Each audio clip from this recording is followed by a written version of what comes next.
We went out there for the karate time when he was always doing an exhibition for karate. The one time I remember that, it was always a big crowd, and we would sit around the floor, and there was always a big crowd everywhere, you know, watching. Maybe 50 people there, and that's a pretty big crowd. If you've been to Graceland, you know that that's a lot of people in that area there in the living room, in the dining room, and up the steps. But it was always we would just be invited in and to know that we were, you know, asked to be there. But you just didn't think about it. I mean, I'm sure it wasn't a lot of security then, and maybe it was just because we knew that our name, we could get in, but because we knew everybody. Then people didn't have telephones in the bathroom, but he did.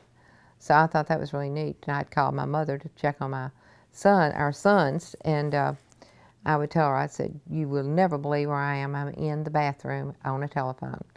And she'd say, "Oh, really?" You know, that really didn't impress her much, but it really impressed me because I thought, this is incredible. But so many things you don't appreciate at the time when you're doing these things. It's just a part of your life, and it's just a part of what you're doing. You know, it's not anything so spectacular, but when you look back, it's an incredible memory.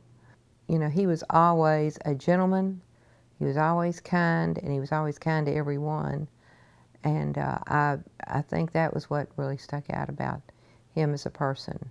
You never saw, the times that we were with him, anything but really what he was just a nice man.